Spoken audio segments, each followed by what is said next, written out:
Welcome back जी नाजरीन, हम break से वापस आ चुके हैं और आप देख रहे हैं हमारा show weekend shine with Anisha. तो अब हमारा दूसरा सेगमेंट जो है वो तैयार हो चुका है। तैयार क्या हो चुका है शुरू हो चुका है। तैयार मैं हो चुकी हूँ। अच्छा, वो सुबह सुबह तैयारी इतनी जहन पे होती है कि आपने चैनल पहुंचना है, पहुंच के तैयार होना है, तैयार होकर आपने सेट पे आना है और फिर आपने शो करना है।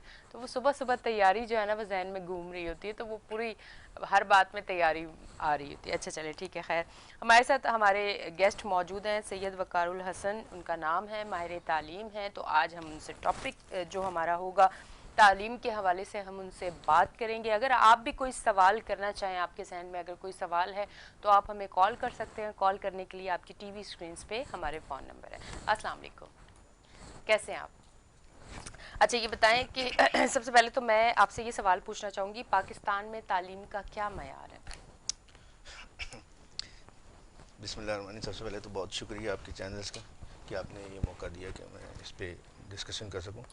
देखें, तालीम जो पाकिस्तान में तालीम का निज़ाम, जिस तरह तमाम सिस्टम्स पाकिस्तान में एक बदहाली की तरफ जा रहे हैं और हर चीज़ को, हर सिस्टम्स को, चाहे इवन जितने भी निज़ाम हो, सबको एक तवज्जो की ज़रूरत है। वन ऑफ द टॉप तालीम है, जी। क्योंकि मुल्क तरक्की और डेवलप जो करती है तालीम is a pathway gateway to develop the country.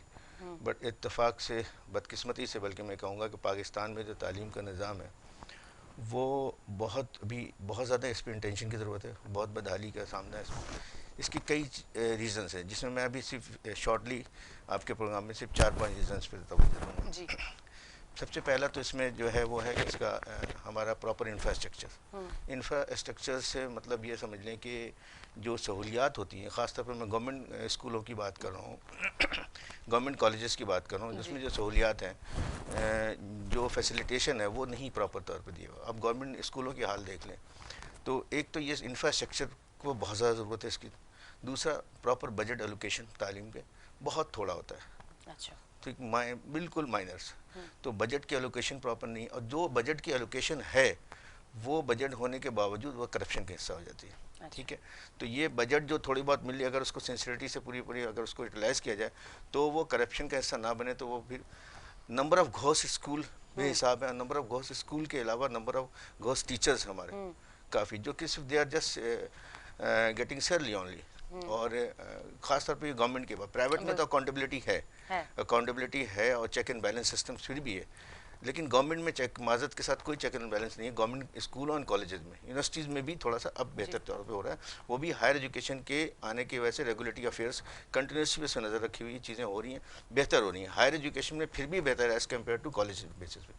तो ये तो दूसरा तीन हिस्से हो गए। चौथा क्या है कि जो हमारे बच्चा जो पढ़ रहा होता है, वो बच्चा मार्क्स गेन करने पे ज़्यादा तवज्जो देता है एज़ कम्पेयर टू नॉलेज। मतलब हम मैट्रिक तक, इंटर तक, इवन यूनिवर्सिटी में एडमिशन से पहले पहले हमारी intention as a parents, as a teachers, as a students, ये इंटेंशन होती है कि कैसे how to get the higher marks, अच्छे मार्क्स ले लें, फिर किसी अच्छे कॉलेज, अच्छी यूनिवर्सिटीज़ में, प्रोफेशनल फील्ड में हम इंटर हो जाएं। ये सिर्फ ये जब तक लर्निंग नहीं है, मार्क्स लेने की तरफ ज़्यादा तवज्जो है। तो ये तमाम चीज़ें जो है ना, इंफ्रास्ट्रक्चर्स का ना होना, ठीक है। अब इसमें सबसे टॉप जिसको कहते हैं बैकबोन, वो है टीचर्स। जी। जो टीचर्स हैं हमारे, वो गवर्नमेंट के टीचर्स हों या प्राइवेट के टीचर्स हों, देखें करप्शन कोई भी हो, चाहे पढ़ाने में हम करप्शन करें या हम किसी और दूसरी चीज़ में करप्शन करें, लेकिन फिर भी ये भी एज ए करप्शन है। टीचर्स वो सिंसियरिटी से पढ़ा नहीं रहा है, वट एवर रीजन्स बहुत सारी हैं कि टीचर्स को फैसिलिटेट नहीं किया जा रहा, उसकी पे स्केल कम है, जो भी ये रीजन है, बट टीचर उसे प्रॉपर तरीके से उस तरह नहीं पढ़ा रहा। दूसरा, टीचर की सेल्फ ट्रेनिंग नहीं हो रही।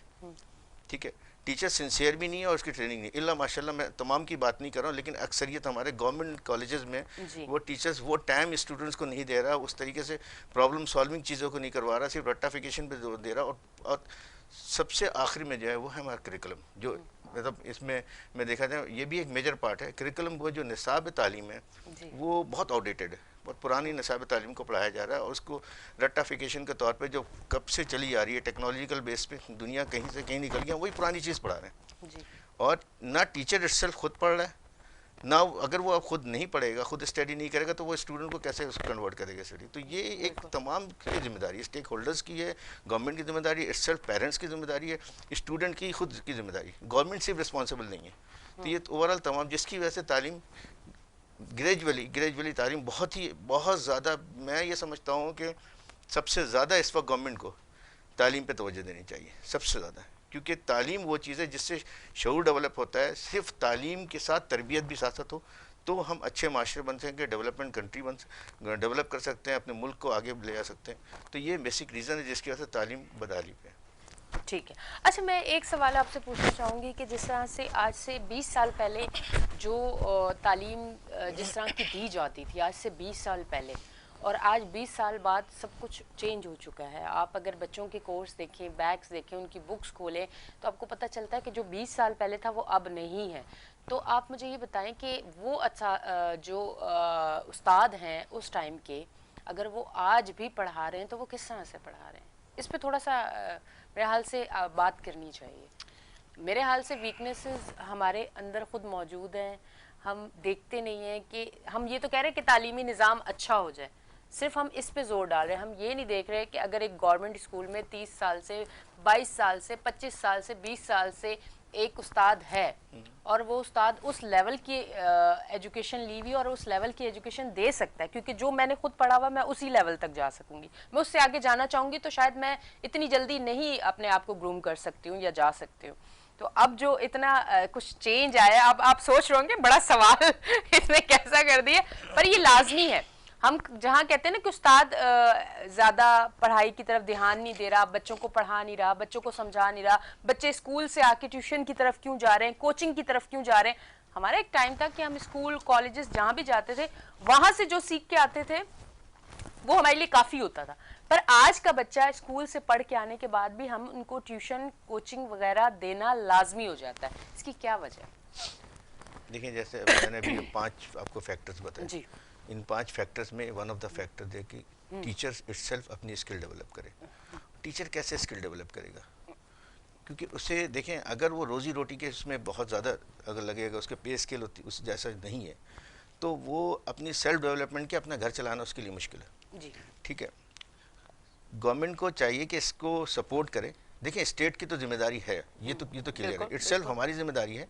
एज ए एजुकेशनिस्ट मेरी जिम्मेदारी है, हम सबकी जिम्मेदारी है, पेरेंट्स की भी जिम्मेदारी है, बट गवर्नमेंट की भी जिम्मेदारी है ताकि वो बजट एलोकेशन दे, ताकि टीचर को प्रॉपर ट्रेनिंग दे और देन उसकी अकाउंटेबिलिटी करे। देखिए, बजट एलोकेशन के बाद सबसे बड़ा मसला हमारे यहाँ ये होता है, once budget approve, budget allocation और बजट मिल जाता है, उसके बाद नो केयर, डोंट केयर कि वो कहाँ यूटिलाइज हो रहा है। असल चीज़ है बजट एलोकेशन के साथ साथ उसकी यूटिलाइजेशन पे नजर रखना, उसकी अकाउंटेबिलिटी देखना, ठीक है, उसकी असेसमेंट करनी कि किस तरह कहाँ पैसा खर्च हो रहा है। ये आपकी दूसरी आपने बात की कि 20 साल पहले जो पढ़ाया जाता था। देखिए, मैं खुद एक जाहिर सी बात है, मैं अभी क्योंकि स्टिल मैं अभी भी लर्न कर रहा हूँ, पढ़ रहा हूँ, लर्निंग हो रही है, बट स्टूडेंट लाइफ जो हम लोग उस वक्त पढ़ते थे, we are very much conscious कि हमें वो टीचर जो है ना, हम टीचर की रेस्पेक्ट करते थे, रिगार्ड करते थे टीचर्स को। और अब ये हो गया है कि टेक्नोलॉजी इतनी आगे आ गई है, लेकिन टेक्नोलॉजी के आगे आने के बावजूद पहले हमें ये भी नहीं पता था, गूगल पे जाके बच्चा एक चीज़ नहीं, टीचर सारी चीज़ें आगे टेक्नोलॉजिकल बेस पे बहुत, कोविड की वजह से तो और ज़्यादा छोटे छोटे स्टूडेंट ऑन, आप देखें नेट से चीज़ें, बिल्कुल। बट मसला ये है कि तमाम चीज़ें होने के बावजूद क्या हो रहा है कि हम as it being a teachers, मैं सबसे बड़ी जिम्मेदारी इसमें टीचर्स को बार बार इसलिए दे रहा हूँ, टीचर इटसेल्फ ना खुद मोटिवेट है ना वो स्टूडेंट को मोटिवेट कर रहा है। अच्छा। देखें, मैं एक बात आपको कहूँ कि दुनिया में सबसे, मतलब अगर देखा जाए, सबसे अगर आपको नहीं पढ़ाना है तो सबसे आसान जॉब टीचिंग की, और अगर आपको पढ़ाना है सबसे मुश्किल जॉब टीचिंग की।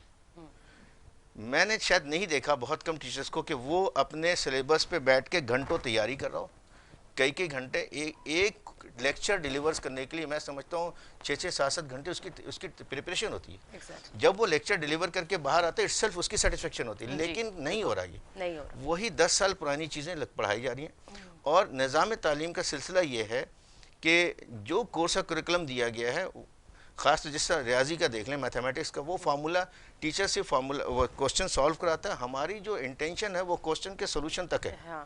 टीचर भी खुश, बच्चा भी खुश, नंबर भी मिल जाएंगे। लेकिन वो फार्मूला, वो जो फार्मूला बनाया, वो फार्मूला इस्तेमाल का होगा, उसकी एप्लीकेशन कोई डिस्कस नहीं किया जा रहा है। जो भी थ्योरी है उसकी एप्लीकेशन का सिर्फ थ्योरेटिकल बेस पे पढ़ाई जा रही है। लर्निंग बेस्ड टीचिंग और लर्निंग बेस्ड एजुकेशन नहीं हो रही है, ना होने के बराबर। स्किल बेस्ड एजुकेशन नहीं हो रही है, सिर्फ थ्योरेटिकल बेस्ड एजुकेशन, जिसकी वजह से जॉब में भी प्रॉब्लम होती है स्टूडेंट टीचर्स को। तो ये हमें तवज्जो इसलिए देना पड़ेगा, पुरानी जो चीज़ें हैं उसको, ठीक है वो पुरानी चीज़ें थी, उस वक्त हमें हमारे पास रिसोर्सेज कम थी, बिल्कुल रिसोर्सेज बहुत कम थे। अब हर बच्चा कोचिंग में जाता है, जब वो हर बच्चा कोचिंग में जाता है तो स्कूल जो टीचर्स है इटसेल्फ वो कहता है ठीक है हम कोचिंग से मैं बिल्कुल अपने जो है चीज़ें पूरी कर लूँगा, इट्स ओके, ठीक है। वो फॉर्मेलिटीज़ के तौर पे आता है, वो सिर्फ अटेंडेंस लगाने आता है। तो गवर्नमेंट स्कूल के अलावा, गवर्नमेंट कॉलेजेस के अलावा प्राइवेट में भी कुछ ऐसी चीज़ें हैं कि वो हमें तवज्जो देनी पड़ेगी। प्राइवेट में देखें, गवर्नमेंट कॉलेजेस में जो प्रॉब्लम्स है वो ये है कि टीचर्स का, दूसरा मैनेजमेंट का, यानी कि गवर्नमेंट के लेवल के जो देख रहे हैं उसको, रेगुलेटरी बॉडीज़ का। प्राइवेट में मैनेजमेंट की गलती है, ठीक है। मैनेजमेंट जो प्राइवेट ऑर्गेनाइजेशन की स्कूल और कॉलेज की जो मैनेजमेंट है उससे चाहिए कि उस पर तवज्जो दें, प्रॉपर वो है। करिकुलम को देखें, आउटडेटेड करिकुलम ना पढ़ाया जाए, प्राइवेट में फिर भी बेहतर है, लेकिन पुरानी चीज़ें, फिजिक्स के वही पुराने जो चीज़ें, कंप्यूटर साइंस की आप देखें वही फ्लॉपी डिस्क 9 क्लास के बच्चों को पढ़ाया जा रहा है, जो कि कब से एब्सोल्यूट है। बच्चा खुद बोलता है मैं एंड्रॉइड फ़ोन लेके वो एंड्रॉइड फ़ोन पे वो काम कर रहा है, उसे वो पुरानी चीज़ पढ़ाई जाए। और एक और चीज़ है एग्जामिनेशन सिस्टम, ये बहुत इंपॉर्टेंट है, असेसमेंट एंड एवेल्युएशन। जब असेसमेंट एंड एवेल्युएशन की बात मैं करता हूँ तो उसमें हर चीज़ आ जाती है, एग्जामिनेशन सिस्टम भी आ जाता है, टीचर के पढ़ाने की मेथोडोलॉजी भी आ जाती है। तो जब एग्जामिनेशन सिस्टम है उसमें क्या है, बच्चा एक, मैं वर्ड बता आपसे जो अक्सर मैं कहता भी हूँ कि हम क्या करते हैं, स्टूडेंट को उस तरफ फोकस करते हैं कि याददाश्त का इम्तहान होता है। बिल्कुल, बच्चे ने 15-20 सवाल याद किया और उसको जाकर वहाँ उसने लिख दिया, दैट इज एंड। मतलब 1 साल की पूरी पढ़ाई को 3 घंटे में कैसे आप करेंगे? याददाश्त का इम्तहान ले रहा। जो बच्चा याददाश्त में तेज़ है, जो सवाल को बहुत ज़्यादा हिफ्ज़ कर लेता है, मतलब हम हाफिज़ बना रहे हैं। मतलब जिस तरह कुरान के हाफिज़ आलिम नहीं, जिस तरह हम, अगर हम हाफिज़, हम कहते हैं ये सवाल याद कर लो पेपर में दे दो, ये तुम्हारा ऑब्जेक्टिव है, दैट्स एंड। तो जब ये चीज़ें होंगी तो फिर प्रैक्टिकल लाइफ में कैसे काम करेगा? उसे तो पता ही है फार्मूला लगेगा और ये मेरा सोल्यूशन है, बस एंड, ये मेरा एंड है, ऑब्जेक्टिव मेरा ये कि क्वेश्चन को सॉल्व करना। ये अप्लाई कहाँ हो रहा नहीं पता। इवन हम जब पढ़ रहे थे हमें भी टीचर ने एप्लीकेशन नहीं बताई, सिर्फ सोल्यूशन सॉल्व करके बता दिया और ये एग्ज़ाम में आएगा। और इंटेंशन बच्चा फ़ौरन पूछता सर ये कितने सवाल आएंगे, एग्ज़ाम में क्या होगा। कंटिन्यूसली फोकस एग्ज़ाम की तैयारी की जाती है। तो लर्निंग बेस्ड एजुकेशन, टीचर्स की ट्रेनिंग एंड डेवलपमेंट, स्टूडेंट को मोटिवेट करना, प्रॉपर बजट एलोकेशन और इंफ्रास्ट्रक्चर, देन इन तमाम के साथ continuous accountability and assessment and evaluation का, दो के रेगुलेटरी बॉडीज़ भी करें, स्कूल और कॉलेज मैनेजमेंट भी करें, यूनिवर्सिटी मैनेजमेंट भी करें, तो फिर जाके कुछ बेहतर कंडीशन।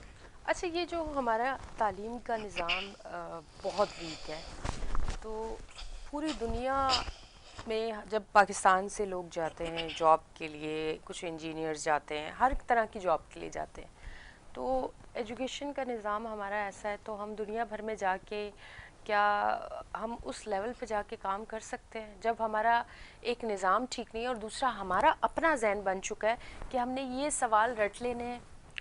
हमें ये नहीं पता कि तालीम का मकसद क्या है, हमें ये पता है कि हमने ये सवाल रट लेने, ये याद कर लेने, या 8-10 और याद कर लेने कि आ जाएंगे और हमें डिग्री चाहिए बस।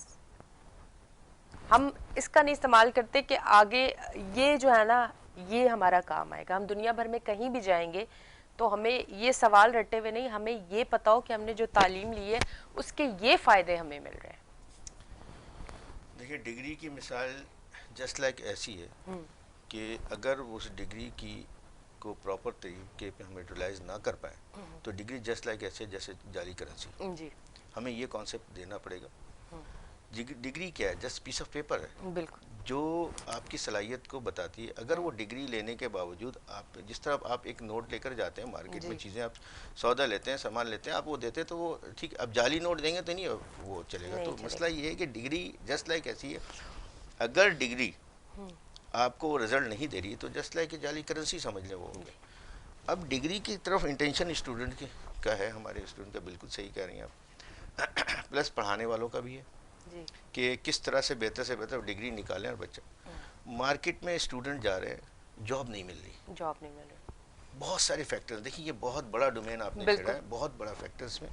सबसे पहले सिलेबस सिस्टम हमारा देखें, आज भी बाकी होता ये है कि हम जो भी कोर्स पढ़ाते हैं वो ज़्यादातर बाहर के राइटर्स के, अगर मैं हायर एजुकेशन की बात करूँ, मेरा ताल्लुक तो हायर एजुकेशन की तरफ ज़्यादा है, क्योंकि मैं यूनिवर्सिटीज़ में खुद होता हूँ, तो मैं हायर एजुकेशन की साइड पे देखूँ तो जितनी भी, क्योंकि उसके बाद बच्चा डायरेक्ट मार्केट में आता है।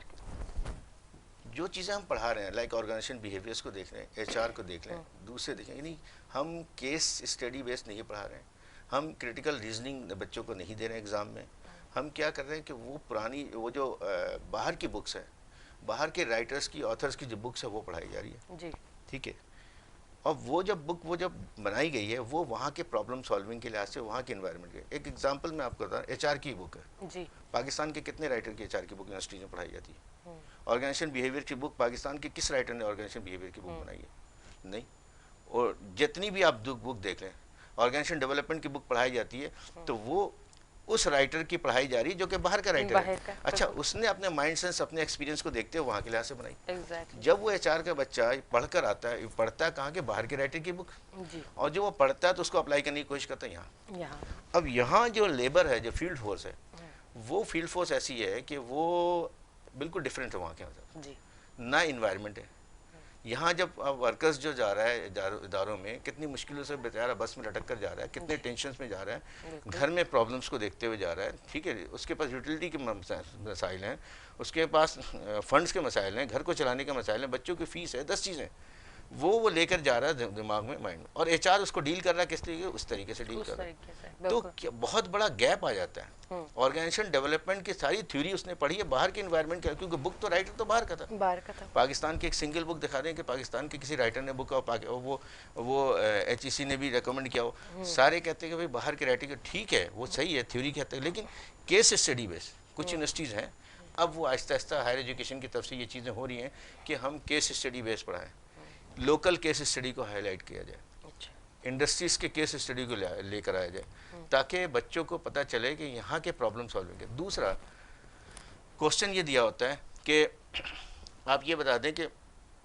लॉगरिथम का एक मैं मिसाल दे रहा हूँ, लॉगरिथम का मौजूद कौन था, क्या करना उससे लेकर, कोई भी था। ये बच्चे की स्किल नहीं बढ़ा रहा है, ये बच्चों को याददाश्त से ठीक है पता होना चाहिए, जनरल नॉलेज है, लेकिन वो लॉगरिथम है किस लिए? फार्मूला बच्चे को बताएगी, ड्राइव बेटा ऐसे फार्मूला ड्राइव होता है, बच्चा बहुत ज़बरदस्त उससे ड्राइव हुआ। ट्रिग्नोमेट्री के क्वेश्चन बताएंगे ये ड्राइव होता है, उसने रट लिया या उसने सॉल्व कर लिया, डेरिवेशन कर ली। लेकिन वो आप मैट्रिक के बच्चों से पूछ लीजिए, जितनी भी ट्रिग्नोमेट्रिक के थ्योरम्स करते हैं वो सिंपल, एक बार उसकी एप्लीकेशन पूछ लें, इवन टीचर से पूछ लें एप्लीकेशन, जो फिजिक्स का जो फार्मूला है उसकी एप्लीकेशन प्रॉपर स्टूडेंट को नहीं, उसे पता है कि मैं कॉपी में अपने पेपर में ये लिखूंगा, वो लिख कर आया था, उसका ऑब्जेक्टिव कंप्लीट हो जाता है। तो हम लर्निंग बेस्ड एजुकेशन और स्किल बेस्ड एजुकेशन नहीं करा रहे हैं, केस स्टडी तौर पे हम चीज़ें नहीं दे रहे हैं। क्वेश्चन जो होता है, आप अगर असेसमेंट करें, मैंने खुद देखा, असेसमेंट किया है क्वेश्चन की, यूनिवर्सिटीज़ के पेपर को देखा, डिस्क्राइब, डिफाइन, डिस्क्राइब, ये किसका सेंस ही नहीं है। डिस्क्राइब वो तो रट के, डिस्क्राइब अगर डिफाइन करो, टीचर की क्या ज़रूरत है? वो तो बुक से और इंटरनेट से जिससे पढ़कर वो डिस्क्राइब और डिफाइन कर देगा, लेकिन उससे क्रिटिकल थिंकिंग पे मजबूर नहीं किया जाता।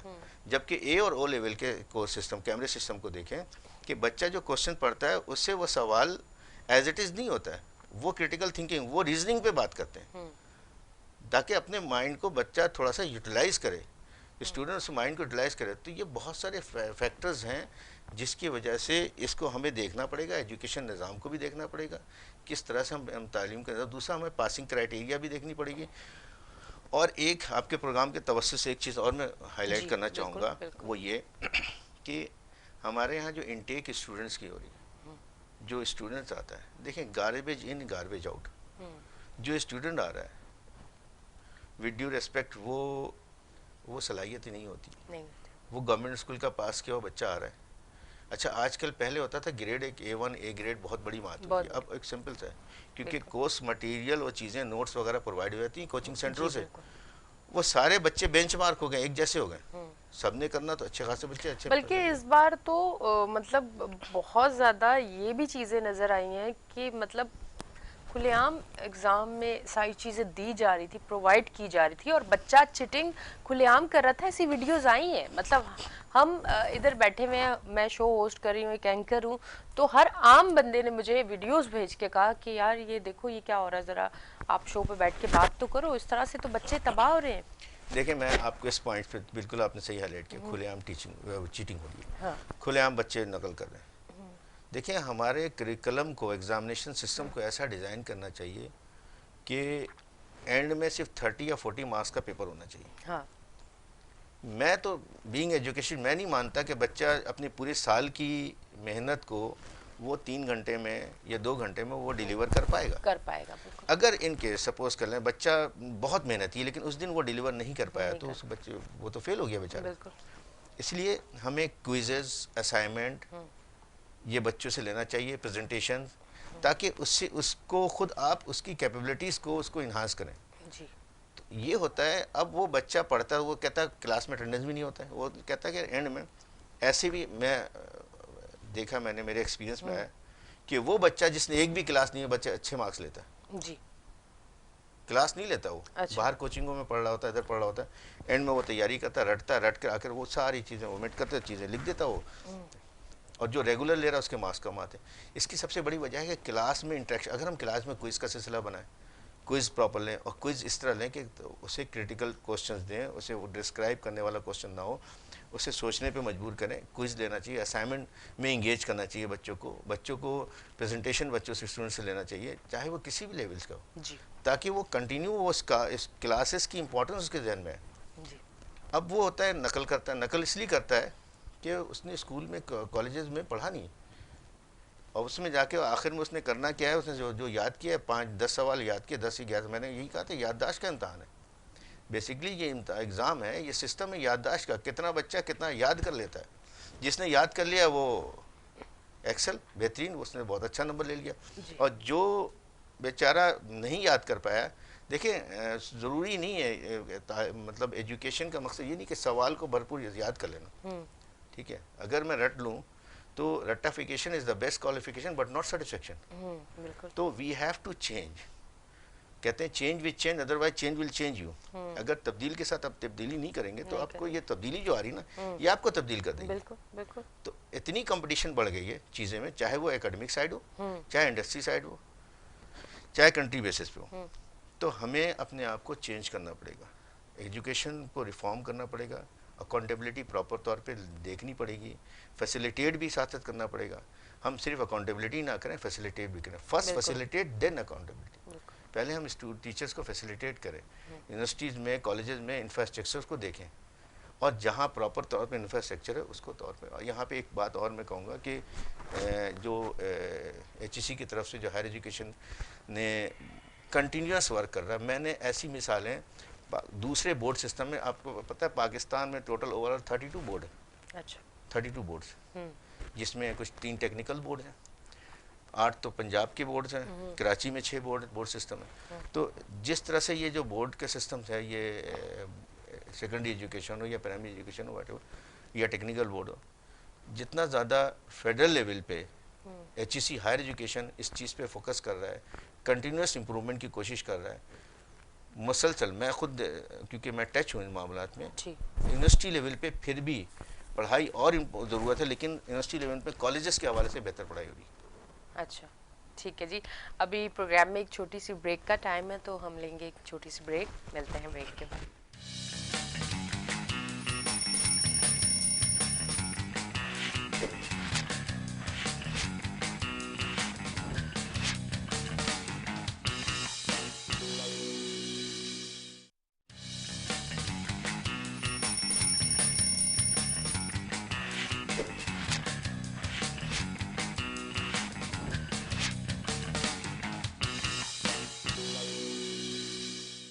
वेलकम बैक जी नाज़रीन, हम ब्रेक से वापस आ चुके हैं और आप देख रहे हैं हमारा शो वीकेंड शाइन विद एनीशा। और कोशिश की कि जितने भी सवाल मैं कर सकती हूँ मैं करूँ, और फिर मैंने कोशिश की कि पूरा जवाब भी सुनना है, क्योंकि जवाब में हमें पता चलेगा कहाँ कहाँ हमारी कोताही है, कहाँ कहाँ सिस्टम को ठीक होना चाहिए। अच्छा ये बताइएगा, ये यकसा निज़ाम तालीम के बारे में ये बात बहुत सुनने को आ रही है, इसका क्या मतलब, क्या इस पर आप कहना चाहेंगे? यकसा निज़ाम तालीम, अभी गवर्नमेंट ने इस पे काफ़ी फोकस किया हुआ है जी। और ये इम्प्लीमेंट है होने वाला है यकसा निज़ाम तालीम। इत्तफाक से यकसा निज़ाम तालीम को हमने शिफ्ट कर दिया यकसा निसाब तालीम पे। जी। बहुत बड़ा फ़र्क है। यकसा निज़ाम तालीम की बात होते होते अब ये चीज़ें आ गई यकसा निसाब तालीम, जी। यानी कि करिकुलम पे। करिकुलम और सिलेबस सिस्टम को देखिए, जो पहले वाला करिकुलम और सिलेबस सिस्टम हमारा था उसको एज सच वो डेवलपमेंट की ज़रूरत नहीं थी, क्योंकि मैं पहले भी ये बात मैंने आपको कही थी कि हमें जो चीज़ें दी गई हैं हम पहले उससे तो सही कर लें। जी। पहले हम उससे सही कर लें फिर हम आगे डेवलप। हमारी सबसे बड़ी कोताही या चीज़ें क्या होती हैं, चाहे वो गवर्नमेंट लेवल पे हो या इंडिविजुअल्स, हम जो एग्जिस्टेंस रिसोर्सेज है उसको यूटिलाइज नहीं करते हैं, और करते हैं तो उसमें करप्शन है। पहले हम उसे देखें, उसके बाद हम करते हैं आगे डेवलपमेंट की बात। तो हम आगे डेवलप होने के बाद ठीक है, बहुत अच्छी बात है, यकसा तालीमी निज़ाम होना चाहिए, बट यकसा तालीम निज़ाम से यकसा तालीमी निसाब की तरफ क्यों चलेगी बात। अच्छा ठीक है, मैं कहता हूँ हो जाए, बहुत अच्छी बात है, मैं अप्रिशिएट करता हूँ कि सबसे पहले यकसा नेशन तो हो। जी बिल्कुल। ठीक है, यूनिफॉर्म नेशंस तो बने। अब हमारी थिंकिंग यकसा नहीं है, हम तालीमी निज़ाम यकसा डेवलप करें, ठीक है, होनी चाहिए बिल्कुल, बट ये कहाँ जाएगा जब 22.8 मिलियन एज एक एस्टिमेटेड के मुताबिक जो बच्चा है वो आउट ऑफ स्कूल है जी। पूरे पाकिस्तान में, जिसमें ये एज फैक्टर 5 से 16 साल के देगा, यानी 5 to 16 ईयर्स का बच्चा, 5 to 16 ईयर्स का बच्चा पूरे पाकिस्तान में 22.8 मिलियन जो आउट ऑफ स्कूल है, ये है 44% ऑफ दैट एज फैक्टर। यानी कि इस एज फैक्टर का 44% यानी 50% नियर अबाउट बच्चा जो है वो स्कूल ही नहीं जा रहा है। नहीं जा रहा। बात तो आगे उस वक्त होगी, पहले इनको तो स्कूल भेजें। बिल्कुल। ये बच्चा स्कूल नहीं जा रहा है और जो जा रहा है उसका क्या हाल है, जो जा रहा है क्या वो उस तरीके से अब हम आगे डेवलप कर रहे हैं, अच्छा ठीक है, अगेन मैं कहता हूँ यकसा तालीम निज़ाम इम्प्लीमेंट कर दें। क्या इंफ्रास्ट्रक्चर उसको उसकी इजाज़त दे रहा है? क्या टूटे हुए डेस्क पे बच्चा पढ़ के वो कैमरेज सिस्टम निज़ाम को ले सकता है? इंफ्रास्ट्रक्चर की ज़रूरत बहुत ज़रूरत है। बजट एलोकेशन इस पर की गई, अगर इस पर प्रॉपर बजट एलोकेशन किया जाए, इंफ्रास्ट्रक्चर बेहतर किया जाए, अगर हम कैमरे सिस्टम्स को ला रहे हैं कि तमाम जगह एक ही निसाब तालीम होगा, ठीक है, मैं कहता हूँ कि निसाब तालीम सब एक जगह हो जाए, तो इससे ये नहीं होगा जो एसएसएन का पढ़ने वाला बच्चा, जो कैमरेज का पढ़ने वाला बच्चा, उसके स्कूल की इंफ्रास्ट्रक्चर को देखें, उसकी स्कूल की फीसेस को देखें, उसके बच्चों का और उसके पेरेंट्स का और टीचर्स की जो आप समझ लाइफ स्टाइल वो आप देखें, स्कूल में उसके ग्राउंड, लाइब्रेरी, सारी चीज़ें, वो उसको जो निज़ाम तालीम जो दिया गया, जो करिकुलम उसको दिया गया, उसको वो अफोर्ड कर सकता है। उससे हम यहाँ पे लाएंगे तो देखें ये बहुत बड़ा गैप है। First we have to fill the gap, जिसमें इंफ्रास्ट्रक्चर, बजट एलोकेशन, और तीसरा आ गया टीचर। क्या हमारे पास ऐसे टीचर्स हैं जो वो कैमरे सिस्टम को लेके चल पाएंगे? बिल्कुल। हम निसाब तालीम तो दे रहे हैं, चलें मैं निसाब तालीम, निज़ाम तालीम से निसाब तालीम की बात करता हूँ। हम निसाब तालीम तो टीचर को देते हैं कि टीचर अभी जो प्रीवियस है उसको सही पढ़ा रहा है, उसको पढ़ा रहा, तो उसकी असेसमेंट कैसी हो रही है, तो क्या टीचर की ट्रेनिंग हो रही है। चौथा है मोड ऑफ एजुकेशन, हम किस लैंग्वेज में पढ़ा रहे हैं। देखें, English is a skill, English is not knowledge. अगर इंग्लिश नॉलेज होती है ना, जापान कहाँ से कहाँ तरक्की कर गया, इंग्लिश नहीं आती उनको। हम अभी इस समझ लें कि इस उससे निकले नहीं है कि हमारे अंदर एक एहसास कमतरी है कि हम इंग्लिश को एज ए नॉलेज लेते हैं। जो इंग्लिश बोलता कहते हैं बहुत नॉलेजेबल है। English as a skill, English not a knowledge, एक स्किल है, ठीक है। तो किस लेवल में अब ये नया निसाब तालीम ये हो रहा है कि प्राइमरी तक बच्चे को मोड ऑफ एजुकेशन जो है वो उर्दू हो, जिस इलाकाई ज़बान में, ठीक है, पढ़ाए, क्योंकि बच्चा उससे ज़्यादा बेहतर तौर पे एक्सेप्ट कर सकता है, ठीक है। अगर जो बच्चे की स्कूलिंग ए और ओ लेवल पे हो तो ठीक है, आप इंग्लिश लेवल पे आए, क्योंकि उनके पेरेंट्स भी उस लिहाज से हो। तो ये जो बच्चा है अभी, जो कि पीले स्कूल का बच्चा है, गवर्नमेंट स्कूल का बच्चा है, उसे आप वो सिलेबस सिस्टम अगर पढ़ाएंगे तो फिर उसके लिए आप उसको ना मोड ऑफ एजुकेशन देखना पड़ेगा, ठीक है, वो इंफ्रास्ट्रक्चर डेवलप करना पड़ेगा। तो ये तकरीबन काफ़ी चीज़ें जिस पर हमें फोकस करना है। 2006 का जो निसाब तालीम है वो उसमें वो बहुत बुरा नहीं है, असल में उसकी इम्प्लीमेंटेशन प्रॉपर नहीं हो पाई। तो पहले हम एश्योर करें कि हमारी पुरानी जो निसाब तालीम थी उसकी क्या इम्प्लीमेंटेशन 100% होगी, क्या उससे बहुत ट्रूली और उसको बहुत ये समझ लो इफ़ेक्टिवली उसको इम्प्लीमेंट कर दिया गया है, उसके रिज़ल्ट आ रहे हैं, तो फिर हम आगे की बात करें। तो अभी इट विल टेक टाइम, बिल्कुल करना चाहिए, मैं बिल्कुल इसके सपोर्ट में हूँ, क्योंकि एक यकसा तालीम से ये होगा कि एक यकसानियत का चीज़ें होंगी और एक इक्वलिटी का कल्चर डेवलप होगा।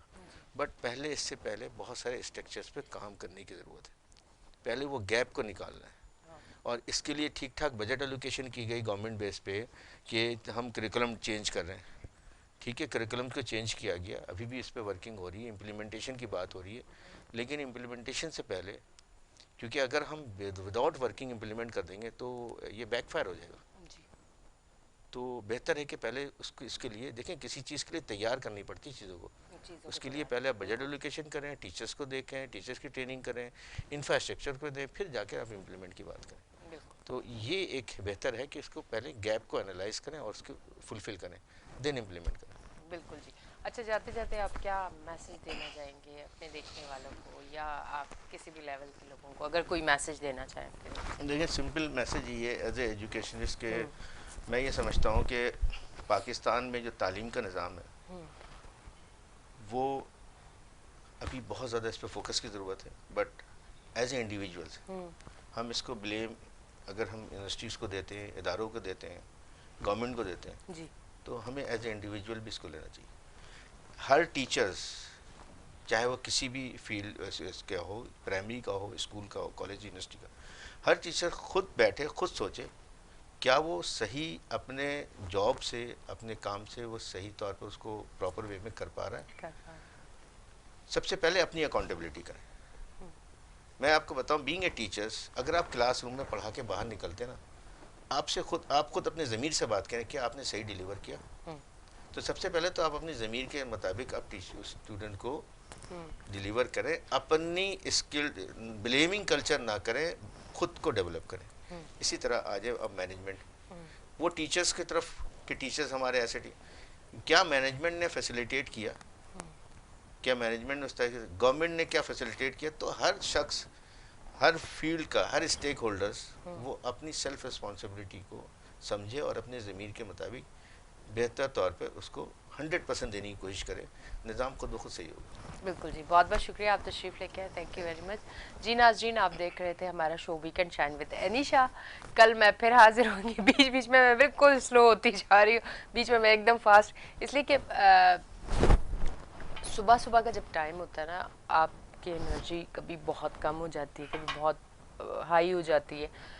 अच्छा, जब बहुत हाई हो जाती है तो फिर मुझे याद आता है कि नहीं, इतनी ज़्यादा नहीं, सामने वाले लोग सोचेंगे सुबह सुबह इतनी ताज़ा दम हो के हैनी बैठ गई और इतनी तेज़ तेज़ बातें कर रही है, तो फिर मैं एकदम कंट्रोल करती हूँ कि नहीं, क्योंकि मैं रात को जल्दी सोती हूँ, मेरा शुरू से एक है कि मैं रात को जल्दी सोती हूँ और फिर सुबह मैं अपनी नींद अच्छे से, रात की नींद पूरी करके, क्योंकि रात की नींद लाजमी होती है आपकी सेहत के लिए कि रात की नींद आप ज़रूर लें, तो मैं रात की नींद लेती हूँ और प्रॉपर सही तरह सोती हूँ, खाना अपना टाइम पे खाती हूँ, तो इसलिए अल्हम्दुलिल्लाह मैं बिल्कुल फ्रेश रहती हूँ सुबह सुबह भी। तो पर सामने वाले लोग, हो सकता है कि कराची वाले, और कराची वाले आपको पता है कि लेट नाइट वाला सिस्टम वहाँ पे होता है। खैर बहरहाल, एक ऐसे ही बात मैंने सोचा आपसे कर लूँ। कल मैं फिर हाजिर होंगी, तो अपनी होस्ट एनिशा को दें इजाज़त। अल्लाह हाफिज़।